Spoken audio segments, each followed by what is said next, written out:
Todos.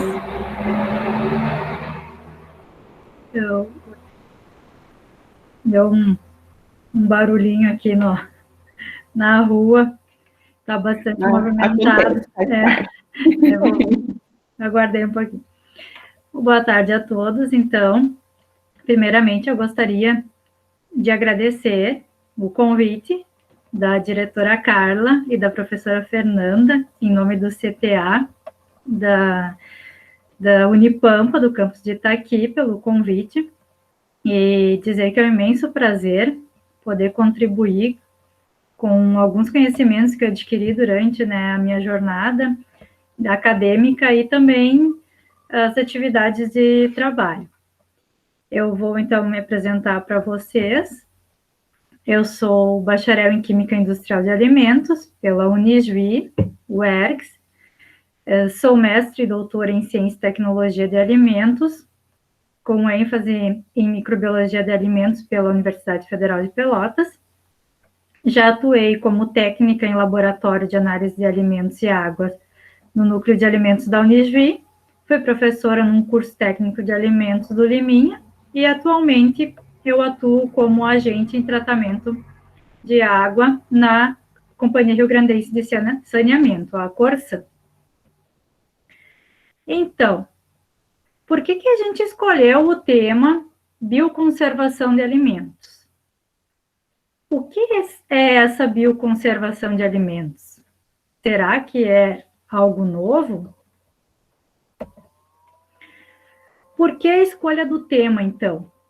A gente pode dizer que este tema, ele vem atender a uma tendência do mercado da indústria de alimentos, né? No caso, a exigência dos consumidores por consumir alimentos mais saudáveis, que sejam mais naturais.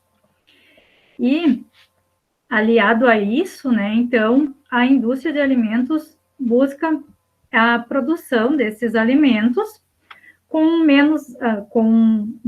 menos aditivos sintéticos ou ainda com uma quantidade reduzida dos mesmos, né?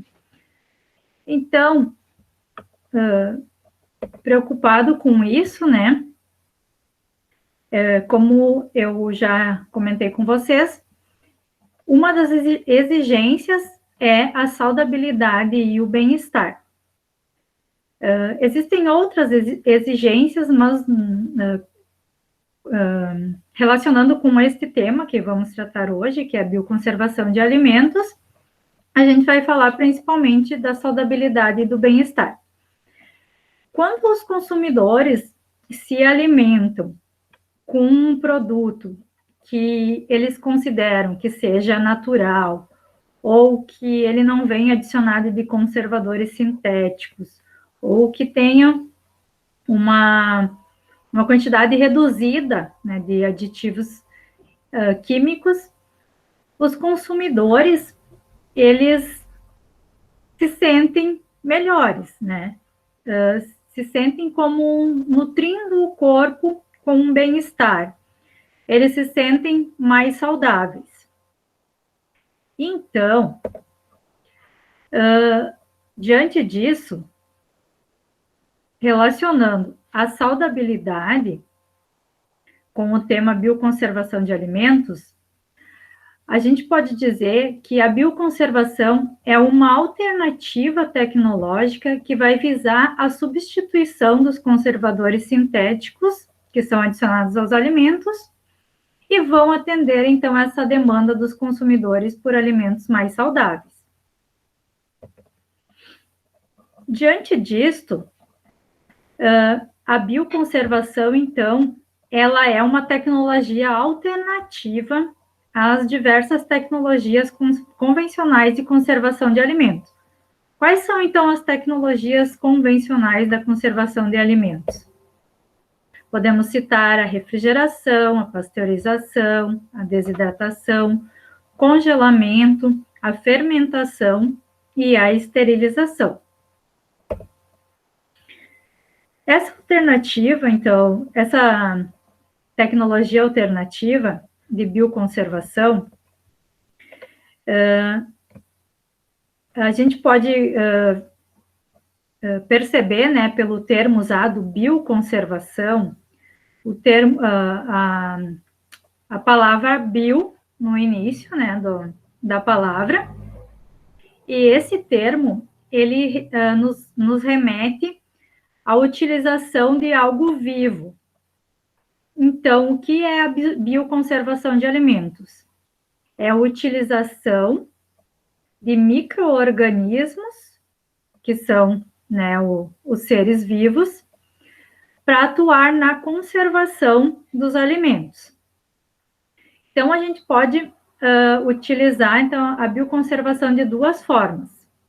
Utilizando o micro-organismo, que ele vai promover uma ação antagonista contra micro-organismos patogênicos ou deteriorantes, ou então ainda a gente pode usar esse termo quando a gente utiliza os metabólitos antimicrobianos produzidos por esses micro-organismos antagonistas.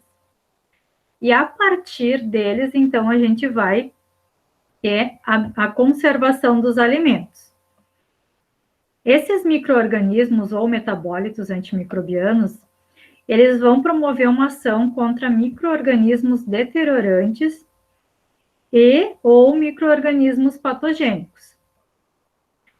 Quando a gente fala em atuação, né, contra micro-organismos deteriorantes, a gente pode observar que a forma de conservação vai ser relacionada ao aumento da vida de prateleira. E quando a gente fala de uma conservação de alimentos, dessa ação, né, dos micro-organismos contra outros micro-organismos patogênicos, a gente vai falar de uma questão de segurança, que é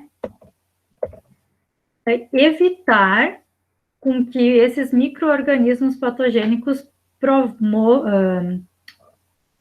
provoquem, né, as doenças transmitidas pelos alimentos. Então, o alimento vai ter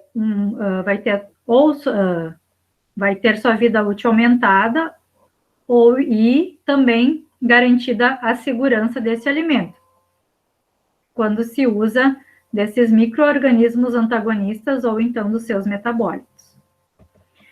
Então, a bioconservação, ela não é uma técnica nova, mas a forma como ela vem sendo utilizada, ela pode ser considerada, sim, como uma tecnologia nova.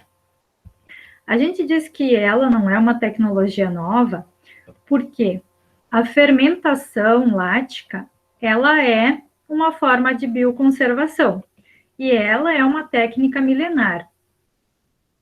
O que se trata a fermentação lática, então? A gente pode dar o exemplo da produção de um iogurte ou queijos. O leite vai ser fermentado para a produção desses alimentos por bactérias acidoláticas. E essas bactérias acidoláticas, elas têm como seu principal metabólito o ácido lático. O ácido lático, então, ele vai promover um abaixamento do pH desse leite e vai torná-lo, então, mais seguro, pois vai promover um efeito antimicrobiano, né? A gente sabe que em pH baixo, muitas bactérias não conseguem se desenvolver, se multiplicar. Além do ácido lático também, durante o processo fermentativo, outros metabólitos são produzidos. Por exemplo, o diacetil e o acetaldeído, eles são metabólitos que vão propiciar características sensoriais para o alimento. Porém, tem outros metabólitos, além do ácido lático, que é Marcelo, posso te interromper rapidinho? Sim. O pessoal está pedindo ali para você, se você puder clicar ali em ocultar essa barrinha que aparece. Ah, sim. Que, em alguns momentos ela fica na frente do texto. Isso. Ah, ok. Tá ótimo, muito obrigada. De nada.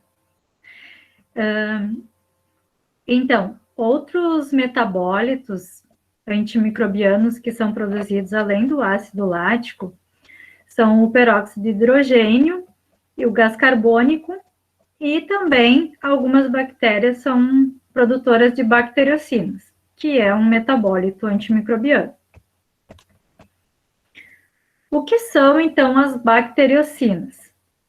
As bacteriocinas, elas são peptídeos ou proteínas que são biologicamente ativos e têm uma ação inibitória contra outros tipos de bactérias, normalmente bactérias relacionadas. Elas podem ter uma ação bactericida ou uma ação bacteriostática. Na ação bactericida, essas bacteriocinas vão promover a eliminação total da bactéria relacionada. Ou, quando tem uma ação bacteriostática, vai haver um controle apenas na multiplicação dessas bactérias. Calcula-se, então, que 99% das bactérias produzem bacteriocinas. E essas bacteriocinas, elas são produzidas por diferentes gêneros bacterianos, tanto por bactérias gram-negativa, quanto por bactérias gram-positiva. As colicinas produzidas por Escherichia coli foram as primeiras bacteriocinas a serem descobertas e estudadas. Mas, atualmente, as bacteriocinas que têm maior interesse pela indústria de alimentos são as bacteriocinas provenientes das bactérias acidoláticas. Então, eu vou falar, dar um breve histórico sobre as duas bacteriocinas que já são utilizadas em nível industrial e que são bem estudadas e caracterizadas, né? A primeira delas é a nisina. A nisina, ela é produzida pela espécie Lactococcus lactis, subespécie lactis, e ela é a única bacteriocina que tem um status GRAS. Esse status GRAS, ela quer dizer que ela é segura para o uso. Tá? E ela já tem uma aprovação como aditivo alimentar desde 1969 pela FAO e pela Organização Mundial da Saúde, e é permitida para uso em mais de 40 países. Aqui no Brasil, a Anvisa permite a adição de nisina em todos os tipos de queijo, num limite máximo de 12,5 miligramas por quilo. E ela tem uma ação contra a listéria, Staphylococcus aureus, Bacillus cereus e Clostridium. E também ela é utilizada como um agente antibotulínico em queijos, enlatados, ovos líquidos e molhos. Outra bacteriocina, então, que ela é utilizada é a pediocina. Ela é produzida por Pediococcus acidilactice. Ela é pode ser denominada como pediocina PA1 ou ACH. Ela tem um potencial antimicrobiano frente a linhagens de listéria. Ela tem uma atividade em ampla faixa de pH. Ela é utilizada, então, em carnes, queijos, saladas, porém, a sua utilização é protegida por patentes americanas e europeias. Então, se a gente já tem duas bacteriocinas bem caracterizadas e estudadas, por que então ainda a indústria né, e os pesquisadores têm interesse em descobrir novas bacteriocinas? A gente pode dizer que essas bacteriocinas, existem diversas bacteriocinas sendo estudadas que elas têm um amplo espectro de ação, pode ser atuar, então, até em diferentes tipos de micro-organismos que as conhecidas comercialmente não atuam. Elas também podem ser mais estáveis às condições de processamento E também tem se estudado que essas bacteriocinas, elas podem ter uma capacidade de ação muito mais efetiva, numa menor concentração do que essas que a gente já conhece atualmente. Então, por que o interesse também? Além disso, elas, além, né, do amplo espectro antimicrobiano, como eu comentei, elas não são tóxicas ou carcinogênicas quando ingeridas frequentemente ou em altas concentrações. Elas podem ter uma eficiência comprovada em baixas concentrações, diferentemente de alguns aditivos alimentares. E a indústria tem o seu principal objetivo, né, além de atender, né, claro, a tendência do consumidor pelos alimentos mais saudáveis, tem um objetivo de lucro. Então, no momento que se descobrir alguma bacteriocina que tenha uma eficiência maior, numa menor concentração, é muito provável que seja interessante para a indústria, né? A aplicação dessa bacteriocina. Então, eu vou falar um pouquinho para vocês agora sobre as formas de obtenção, caracterização e aplicação de bacteriocinas. Durante meu trabalho de doutorado, eu fiz um estudo referente, né, à seleção da bacteriocina, obtenção, caracterização e aplicação de uma nova substância antimicrobiana. E eu vou relatando para vocês, né, falando, né, sobre as formas e vou dando alguns exemplos sobre o trabalho realizado durante o meu doutorado. Então, primeiramente, para a gente obter uma bacteriocina, a gente precisa selecionar uma linhagem antimicrobiana. Depois que a gente selecionou a linhagem, a gente vai fazer testes para verificação da atividade antimicrobiana desse micro-organismo e também a gente vai verificar o espectro de ação, contra quais micro-organismos essa substância antimicrobiana vai ser eficiente. Nessa foto, vocês podem visualizar que tem umas zonas mais claras, e essa parte mais esbranquiçada seria a cultura de Listeria monocytogenes, que é um micro-organismo patogênico. E nessas áreas mais claras, a gente colocou gotas do sobrenadante contendo a substância antimicrobiana característica de bacteriocina, né? Então, a gente pode perceber que essas zonas mais claras foi onde ocorreu a inibição do micro-organismo patogênico. Após, então, a gente fazer essa seleção e a quantificação, né, e o espectro de ação da atividade antimicrobiana, a gente vai verificar a origem proteica dessa substância antimicrobiana.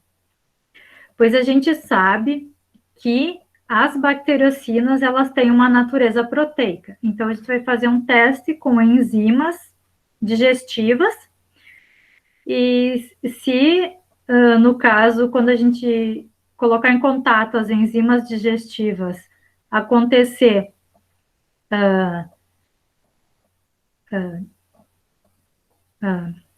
como eu posso dizer?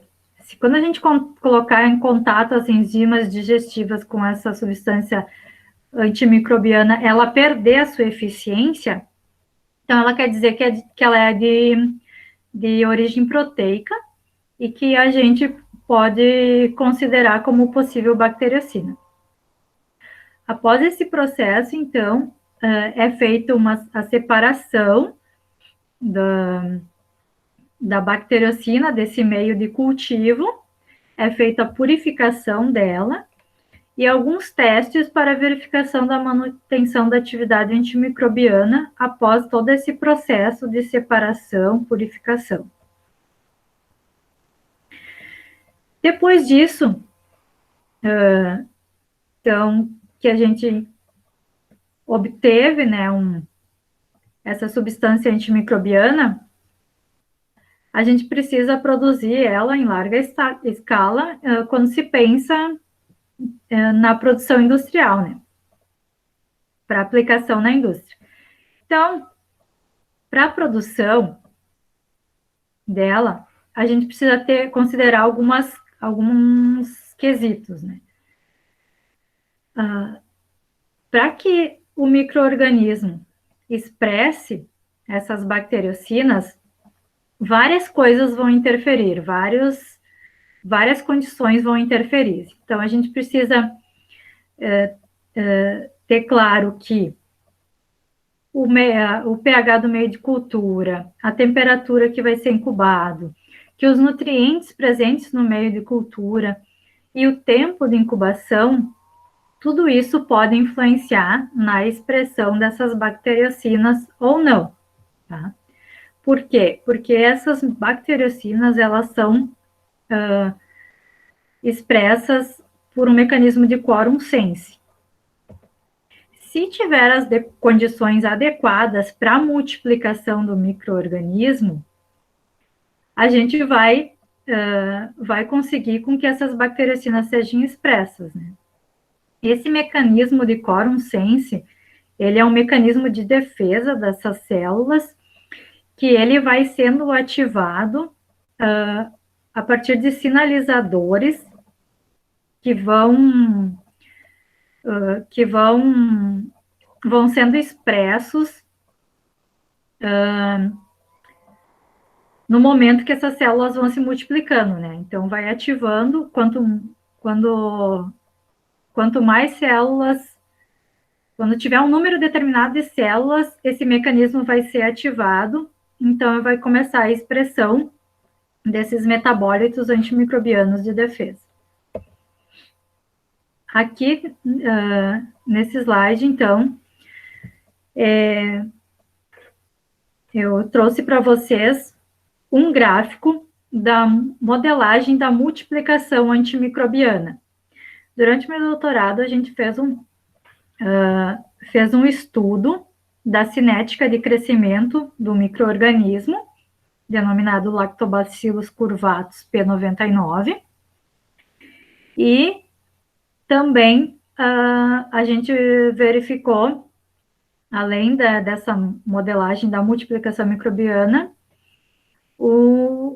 a gente fez uma modelagem da produção da substância antimicrobiana.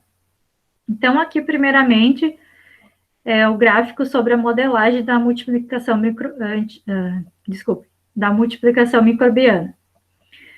Nós podemos verificar, então, aqui, nesse gráfico, que tanto o pH quanto o tempo de incubação influenciou significativamente na multiplicação microbiana. A gente pode perceber que no pH próximo de 6,5, num tempo de incubação de em torno de 8 horas, a gente já teve um máximo de produção de células, tá? E aqui nesse segundo gráfico, a gente então faz a modelagem da produção das substâncias antimicrobianas. Também aqui a gente expressa nesse gráfico uma modelagem de acordo com tempo e temperatura. Podemos perceber, então, que o máximo de produção, né, ou quando atingiu o máximo de produção de substância antimicrobiana, foi numa temperatura aproximadamente de 30 graus, com um tempo de incubação de 8 horas. Nesse terceiro gráfico, então, a gente pode visualizar melhor, né, a questão da produção das células e da atividade antimicrobiana.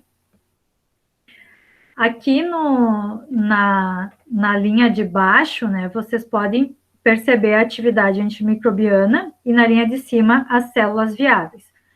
Então, quando foi aumentando o número de células viáveis, a atividade antimicrobiana também foi aumentando.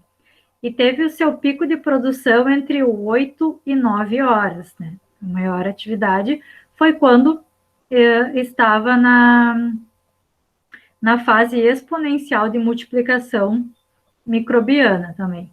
Então, isso é uma característica do metabolismo primário.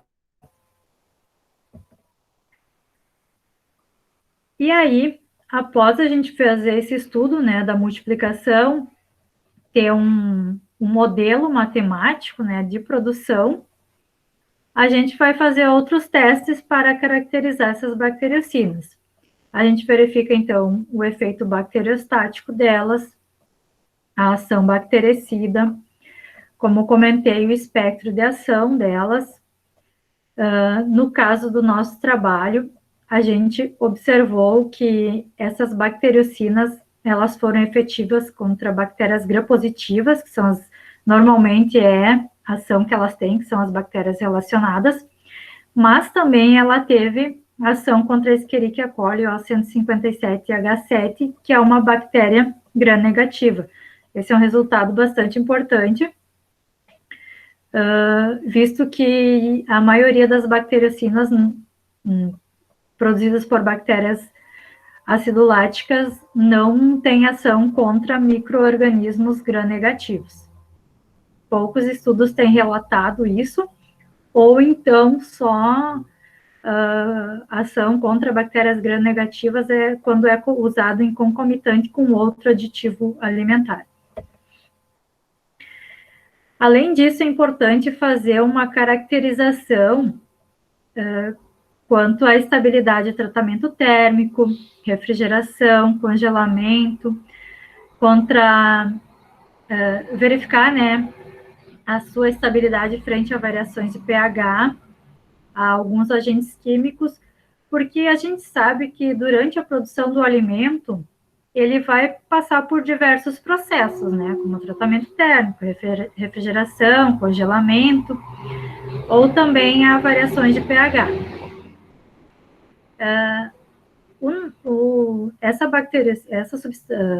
Esse sobrenadante contendo as bacteriocinas que a gente estudou, ela teve uma estabilidade muito boa frente ao tratamento térmico. Ela se manteve resistente, né, ao pH numa temperatura de esterilização de 121 graus Celsius por 15 minutos.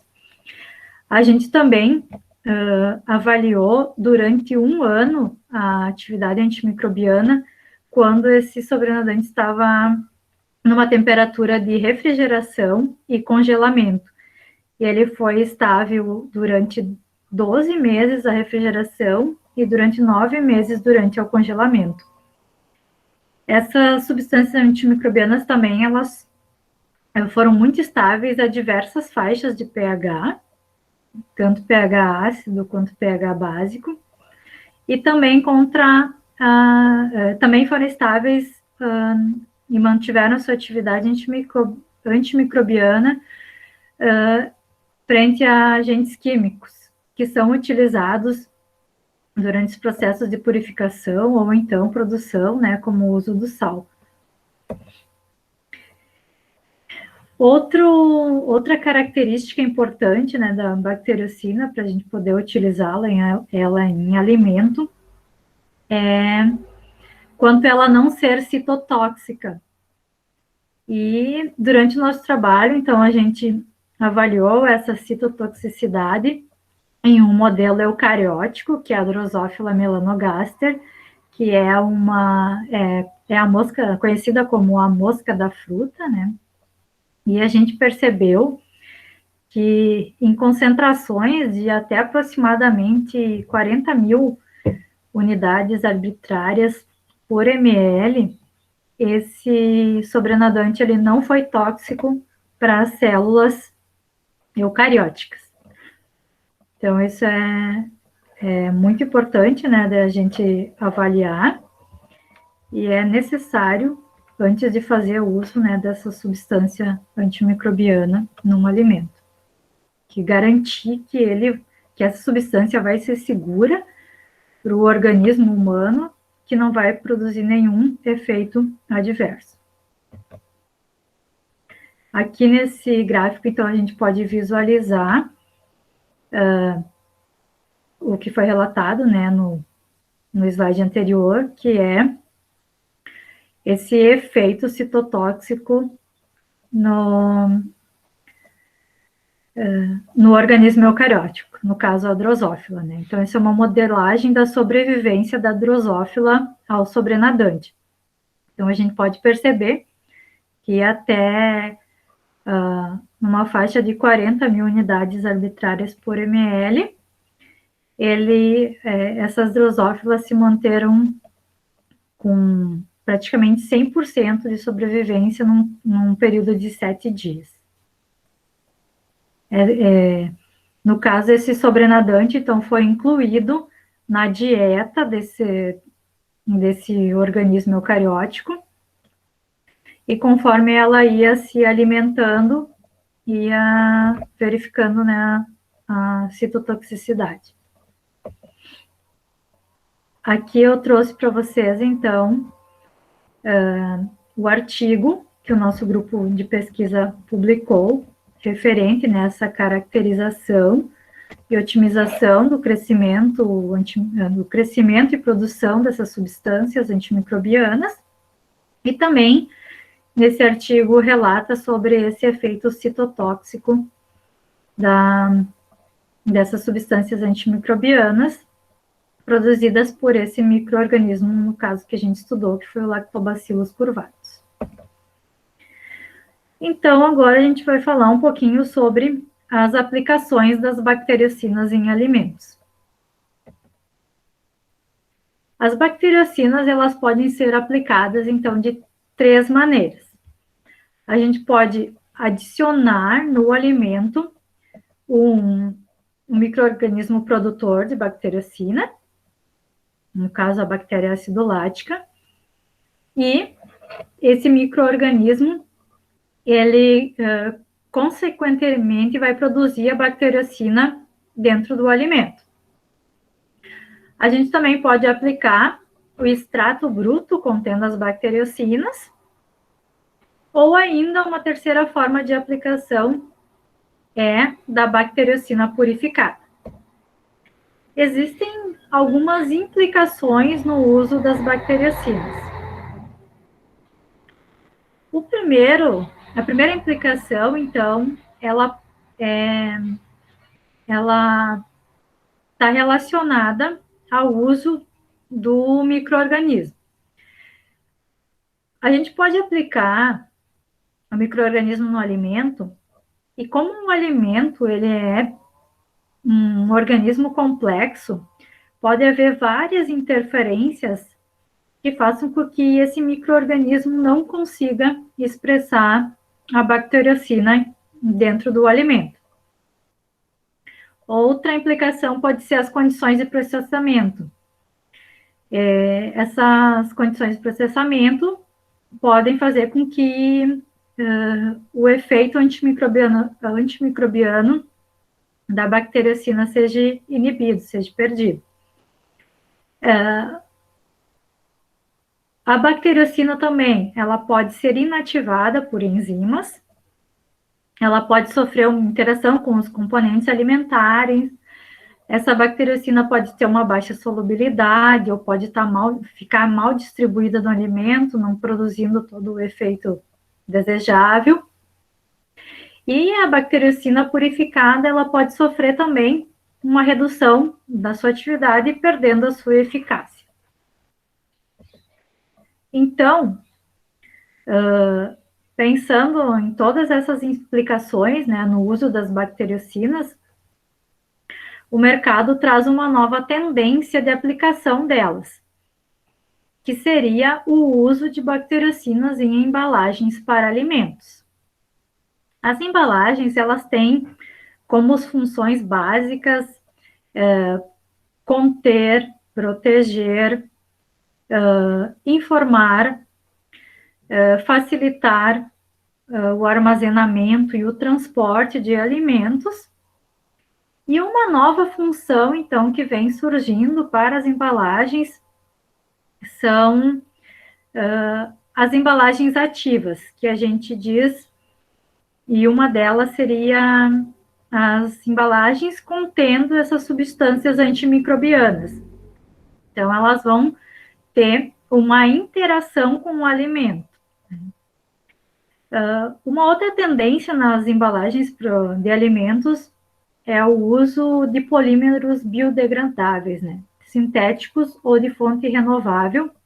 Isso vem ao encontro da preocupação com o meio ambiente, né, que se tem hoje em dia. Então, as embalagens tradicionais, elas produzem muito lixo, então vem se buscando novos polímeros que sejam biodegradáveis para utilizar como embalagem de alimentos.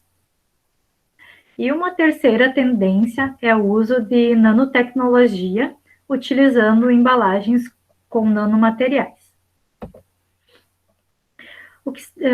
As embalagens ativas, então, elas vão atuar sobre o produto ou o espaço livre da embalagem para aumentar a vida útil e a segurança microbiológica dos alimentos ou, então, de bebidas.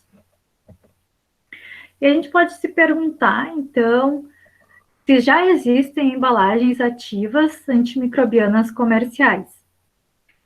A gente, então, aqui pode visualizar nessa foto e perceber que sim, já existem embalagens antimicrobianas comerciais. Aqui a gente pode visualizar embalagens plásticas contendo nanopartículas de prata.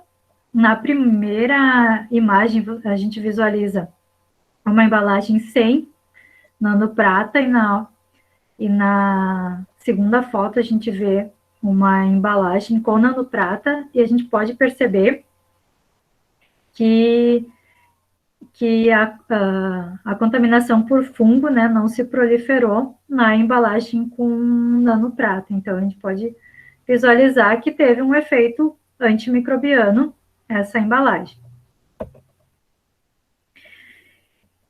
E por que, então, utilizar bacteriocinas em embalagens?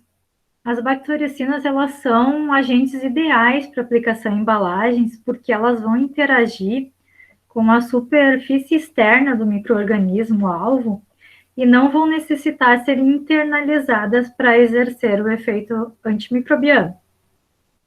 Então, é muito interessante a gente utilizar, né, embalagens com bacteriocinas em produtos prontos para consumo. Esses produtos prontos para consumo, eles normalmente sofrem uma grande manipulação, né, e possível, né, probabilidade de maior contaminação. Então, quando a embalagem entra em contato com a embalagem, né, contendo bacteriocinas, entrar em contato com o alimento, vai controlar essa contaminação superficial, principalmente. Porém, hoje ainda não temos nenhuma embalagem comercial contendo estas bacteriocinas. Então, durante o nosso trabalho de doutorado, o grupo de pesquisa teve o intuito de produzir um filme biodegradável que tivesse um efeito antimicrobiano. Por que a gente pensou num filme biodegradável? Porque eles são produzidos a partir de polímeros naturais, né, que vão visar a redução da poluição ambiental, que é causada pelo descarte de embalagens não biodegradáveis.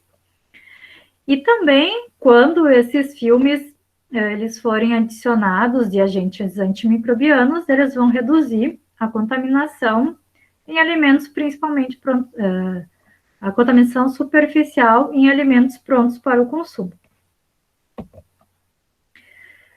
Então, durante o nosso trabalho, a gente fez a produção dos filmes antimicrobianos pelo método de casting, utilizando amido de batata E a gente avaliou a atividade antimicrobiana contra um micro-organismo de referência, verificamos a manutenção dessa atividade antimicrobiana e também avaliamos o espectro de ação desse filme antimicrobiano. A gente percebeu que esse filme antimicrobiano foi eficiente contra a Listeria inocua, Listeria monocytogenes e também contra a Escherichia coli O157, O157H7, da mesma forma como o sobrenadante que a gente havia testado. Então, quando produzimos os filmes por essa técnica, ele continuou tendo ação contra esses micro-organismos gram-positivos e gram-negativos. Aqui nessas fotos a gente pode visualizar esse teste da manutenção, esse teste da atividade antimicrobiana, né?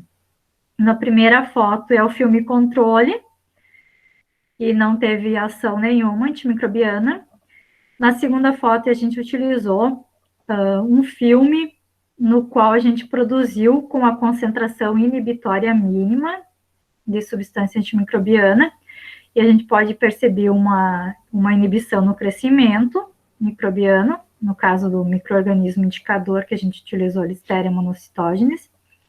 E na terceira foto a gente utilizou a concentração bactericida mínima para a produção do filme, e a gente percebeu que ele foi bem mais eficiente, né? Que a zona clara, ela é maior e mais intensa. Nessa foto, vocês podem visualizar a aplicação desse filme antimicrobiano em fatias de queijos que foram contaminadas intencionalmente com o micro-organismo indicador Listeria monocytogenes, para a gente verificar se esse filme ele tinha ação contra esse micro-organismo quando ele estivesse presente no produto de interesse. E nesse gráfico, então, vocês podem visualizar aqui, ó, que essa linha bem de baixo é o filme contendo a concentração bactericida mínima, a linha do meio é a concentração inibitória mínima e a linha bem de cima é o filme controle.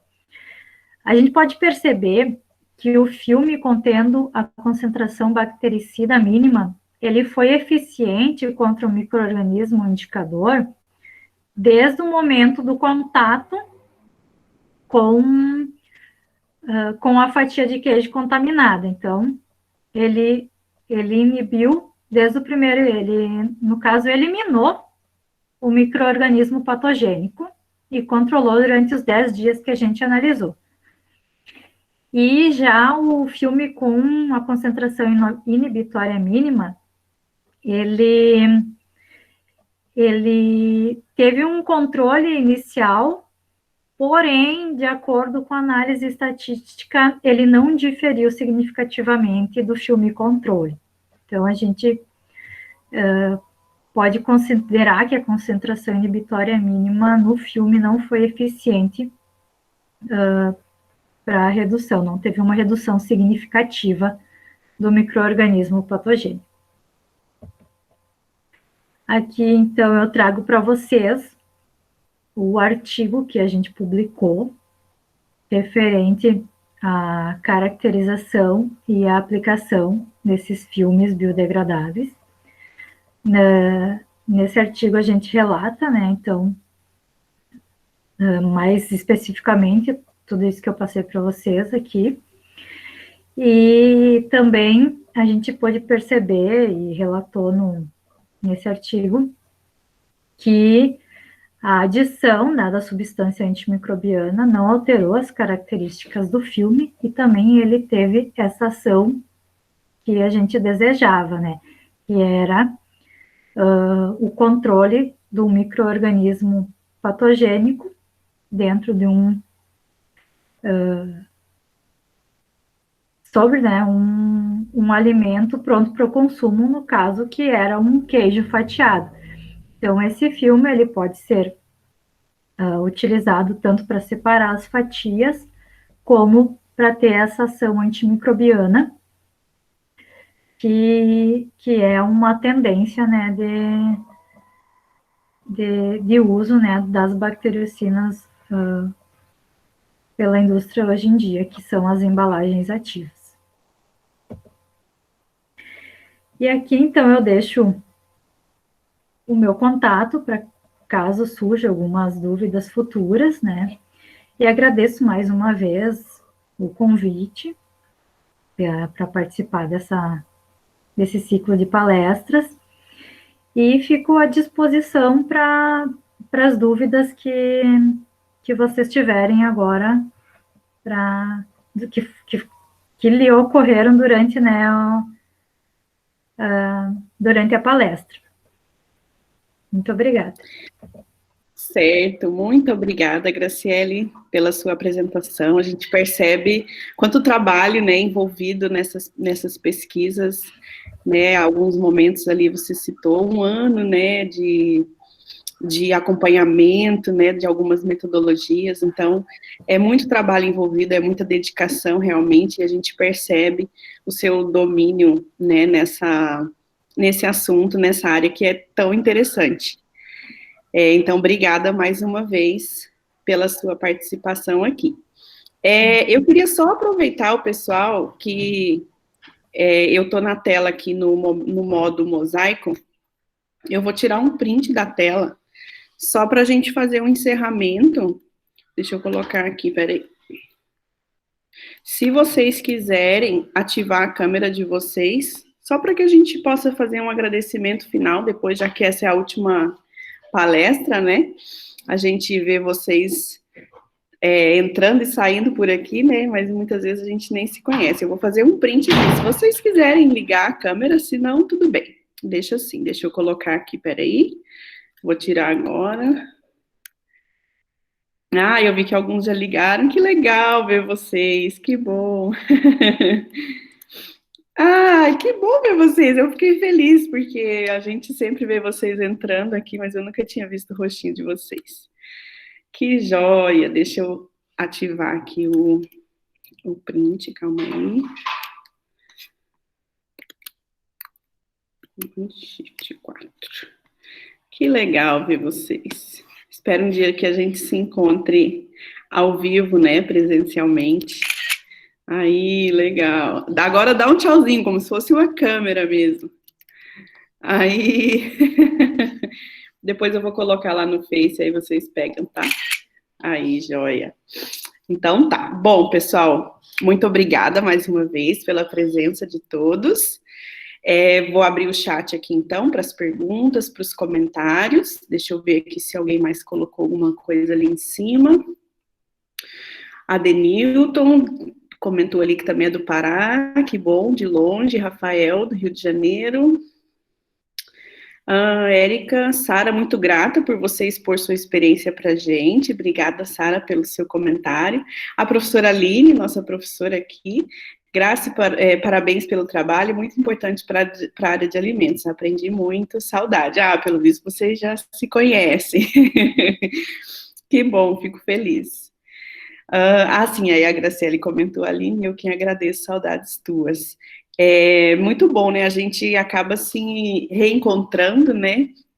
Outras, assim, às vezes a gente se esbarra em alguns momentos da vida, né, e depois acaba se encontrando novamente. Eu queria fazer um agradecimento especial para a Aline, para a Paula, que estão aqui, as professoras da Unipampa assistindo, a Angelita também, que estava sempre acompanhando, né, durante esse ciclo todo. Eu queria agradecer a presença delas, que são realmente parceiras aqui nesse trabalho. E eu queria fazer um agradecimento muito, muito especial para a Verônica e para a Cassandra, que são 2 alunas nossas que estavam comigo na organização desse evento. Elas foram maravilhosas. E espero que a gente organize o segundo ciclo, né, numa próxima oportunidade. Já fica aqui o meu convite para que vocês possam também participar das próximas vezes.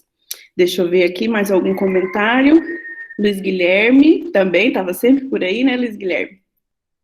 Parabéns pelo evento, Rúbia, obrigada por tantos ensinamentos, amei participar de todas as palestras que pude. Que bom, fico feliz. Raquel, CTA UERJ, São Luís Gonzaga, que legal, Raquel. Monique, muito obrigada por esse ciclo, com certeza foi ótimo, lindo esse compartilhamento de conhecimentos, foi muito bom mesmo, eu acho que, pelo menos da minha parte, assim, eu acredito que superou muitas expectativas, né, que eu tinha de participação e de tudo mais, foi muito bom mesmo. Bruno, link da lista de presença, tá aí, a Verônica colocou. Alessandra, muito boa palestra, parabéns. Stephanie, muito obrigada, parabéns pela palestra, o Matheus diz. Gostei muito das palestras, sou da Exalc USP, que bom, Matheus, seja sempre bem-vindo. Rayandre, parabéns pela palestra, excelente. A Paula, a Paula, querida, evento muito bem organizado, parabéns pela ideia, acredito que tenha sido muito proveitoso para todos, eu adorei, que bom, obrigado sempre. Muito ótimo ciclo, sou da UFSM, terceiro semestre. Que bom, Bruno, que bom. É bom ver os alunos que já entram, né, já no terceiro semestre, já está tendo contato com esses assuntos. Eu fico muito feliz, porque isso estimula vocês a sempre buscarem outros conteúdos. Tainá, parabéns, ótima palestra. Deixa eu ver se eu perdi algum, acho que não. Sara, que pena que eu descobri no final do ciclo as palestras. Ai, que pena, Sara. Já quero outro. Assim que a gente organizar o próximo, eu vou divulgar para todos, com bastante antecedência, para que vocês possam também participar. O Andrew também diz ali, parabéns pelas palestras, parabéns aos organizadores. Eu queria deixar um agradecimento, assim, especial para os meus alunos, que também sempre estão aqui acompanhando, e eu fico muito feliz de ver, cada vez que eu vejo que um deles entrou aqui na sala virtual, me enche de alegria, porque vocês estão participando, conhecimento, né, uma oportunidade que vocês têm de, por exemplo, né, a Graciele, por exemplo, é aqui do Rio Grande do Sul, né, então seria um pouco mais fácil ela vir presencialmente dar uma palestra para nós. Mas no ciclo, vocês viram que nós tivemos palestrantes de longe, né, de outros estados, que puderam vir, né, e a gente pôde ter o contato com esses palestrantes de lugares tão longe, né, então eu fico feliz de ver os meus alunos, particularmente, mas todos de uma forma geral, aproveitando as oportunidades. Fico muito feliz mesmo. Deixa eu ver, acho que não tem nenhuma pergunta, Graciele, só elogios para você. Parabéns, prof, muito bem organizado, palestras maravilhosas, uma pena que só descobri no final também, não vejo a hora das próximas, que bom. Aline, ela já esteve aqui em 2014, que bom, eu não sabia, eu cheguei em 2016, então a gente não se encontrou. Que bom, então já conhece nosso campus, já conhece Itaqui, tá na hora de voltar já, então, já faz muito tempo. já tá precisando voltar. Que bom, fico feliz.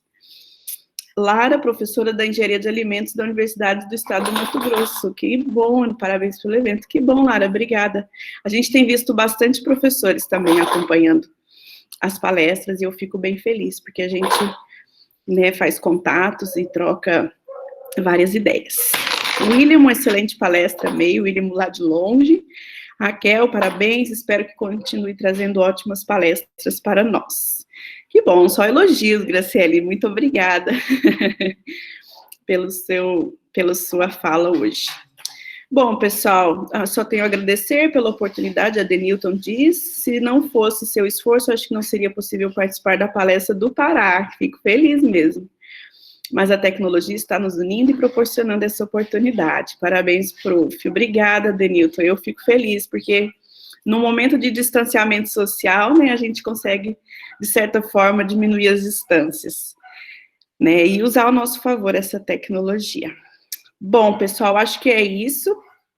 A Verônica colocou ali o link da lista de presença. Não esqueçam de cuidar o preenchimento, tanto do nome de vocês como do e-mail. E aí, agora a gente já vai organizando as horas de vocês, tá? E já vamos enviar o certificado para todos. Eu vou deixar o meu e-mail aqui mais uma vez, se vocês tiverem alguma dúvida, se não recebeu. Deixa eu colocar aqui. Colocar o meu e-mail aqui para vocês. Se vocês tiverem alguma dúvida, não receberam o e-mail, é só se comunicar com a gente. Graciele colocou ali, gratidão pelos elogios. Eu agradeço a atenção e espero ter sido contribuição, com certeza, para a vida acadêmica de vocês. Com certeza. E fica aí também o nosso contato e que você possa voltar em breve, presencialmente dessa vez, e que a gente se encontre. Certo, pessoal? Então é isso. Queria agradecer mais uma vez a presença de todos. Dizer que eu já estou com saudade desse ciclo aqui, de ver vocês entrando. Mas depois a gente organiza um próximo, tá bom? E aí, qualquer coisa que vocês precisarem, estamos sempre à disposição, eu digo em nome da Unipampa também, tá bom? William, haverá mais palestras em breve? Por enquanto não sabemos, por enquanto não. Não sabemos ainda quando vamos organizar o próximo ciclo, mas fiquem de olho lá nas nossas redes sociais, no nosso site do curso, que a gente vai sempre divulgar para vocês, que a intenção é que todos possam sempre participar, tá bom? Então tá, Sara, já estamos ansiosos, Ana Clara, ótimas palestras, ótimo evento, sou da Bahia, que bom! Um abraço para a Bahia, coisa boa. Então tá, pessoal, eu agradeço mais uma vez a presença de todos, que a gente possa se encontrar, então, no próximo evento, tá bom? Obrigada a todos. Bom fim de semana. Obrigada, Graciele. Bom fim de semana também. Bom descanso a todos. Um abraço. Tchau, tchau.